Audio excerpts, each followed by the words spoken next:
tanggal 23 Juni 2020. Saya masih menunggu hasil tes swab saya. Kemarin suami saya sore-sore udah gelisah nanyain, mah hasil tesnya udah ada belum? Saya bilang belum. Semalam dokter juga datang, Bu minta maaf ya, hasil swab tesnya belum ada. Ya saya bilang ya sabar aja dok, sabar aja Pak. Malah saya yang bilang sabar-sabar ke mereka. Nggak apa-apa, ini kan memang masih dalam rangka masih ujian kesabaran. Kenapa lama ya? Memang karena hasil swab tes itu harus dikirim dulu sampelnya ke laboratorium, dan saya yakin laboratoriumnya pasti nggak banyak dan tenaga yang memeriksanya juga nggak banyak, dan sementara sampel yang harus diperiksa itu banyak. Kita harus antri, dan makanya kita harus sabar-sabar aja. Toh ini ujian kesabaran, kita hanya disuruh sabar. Dan apalagi kalau misalnya di luar kota yang sampai di Indonesia Timur, ya wajar kalau memang harus nunggu lama, nggak apa-apa. Yang penting kita tahu bahwa swab test itu kan bukan SPK, surat perintah kematian, atau resep kesembuhan. Dia hanya alat untuk memberitahu kita bahwa tubuh kita tuh ada virus. Jadi kita bisa menjaga diri, jangan kemana-mana, jangan sampai kita menularkan ke keluarga, ke orang yang berinteraksi dengan kita. Gimana kalau mereka lemah, rentan imunnya, akan menderita lebih parah dari kita.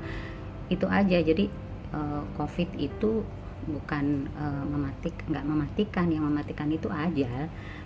Jadi nggak usah takut dengan tes swab tes itu, karena memang sekarang ini posisinya hanya untuk dikasih pahala sabar. Jangan takut, pahala sabar itu luar biasa. Swab test itu tidak menjamin juga kesembuhan, bisa sembuh atau enggak itu Tuhan yang Allah yang berikan. Kalau kita pikirin malah akan jadi semakin cemas, semakin turun imun kita. Ada yang teman saya yang sampai 7 kali swab test, ada yang sampai 15 kali swab test. Itu karena mungkin kecemasan dan ketakutan yang berlebihan. Lebih baik kita fokus saja dulu dengan mengisi waktu kita ini untuk menanti sampai Allah mengangkat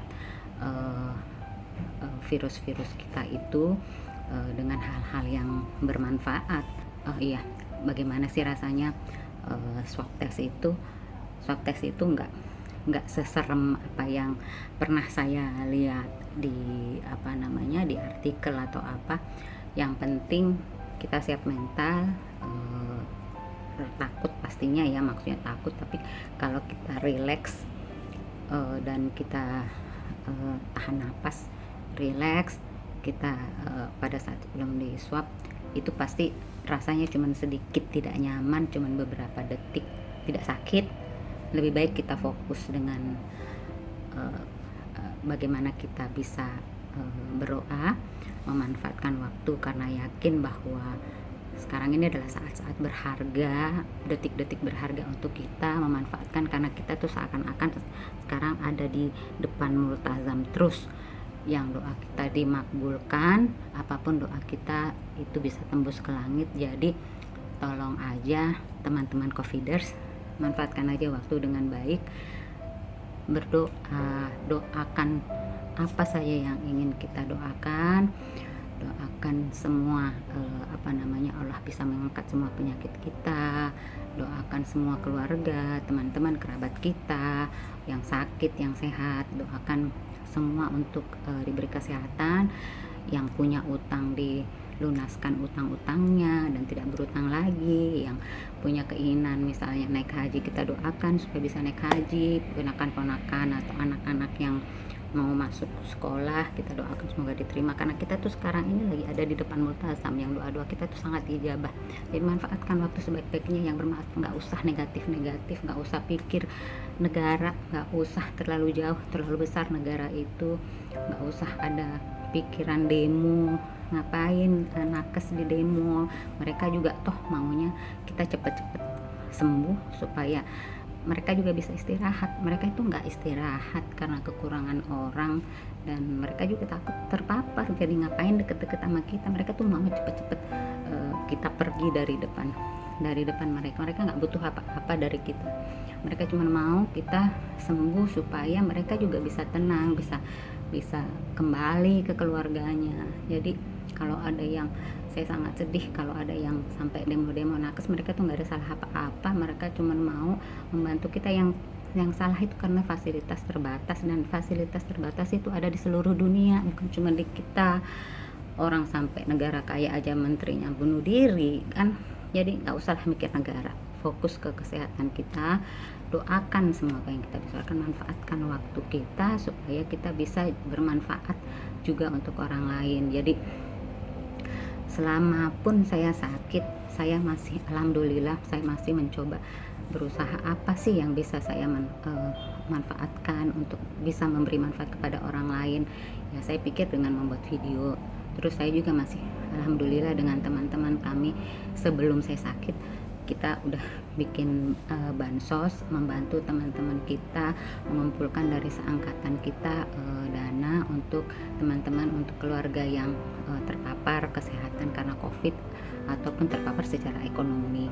Jadi saya bayangkan dan kita mendata teman-teman kita siapa nih yang butuh, kita yang sakit keluarganya kita berikan bantuan makanan karena mereka ada di rumah sakit, biar mereka fokus terhadap kesembuhan mereka. Kemudian yang terpapar ekonomi kita berikan bantuan kredit atau pinjaman tanpa bunga. Itu yang kita lakukan. Kita bisa, saya juga saya karena waktu itu saya belum sakit, sampai sakit pun saya masih tinggal memantau-mantau saja, tapi tetap kita berusaha bisa bermanfaat untuk orang lain. Yang saya cuma bisa bayangkan kalau setiap angkatan di setiap sekolah bisa mempunyai misi untuk membantu teman-temannya sendiri yang terpapar, insya Allah akan semakin berkurang orang-orang yang terpapar ekonomi dan kesehatan dengan bantuan dari teman-teman dekat kita. Jadi itu saja yang mungkin bisa saya share. Semoga yang masih menunggu swab sabar aja, manfaatkan waktu kita untuk mengisi kesabaran kita itu, karena insya Allah pahala sabar itu akan sangat besar di mata Allah, dan kita akan diangkat derajat ke yang lebih baik. Allah menguji kita hanya dengan kesabaran. Kita masih jauh lebih baik daripada orang-orang, banyak orang yang lebih menderita dari kita. Itu aja. Assalamualaikum warahmatullahi wabarakatuh.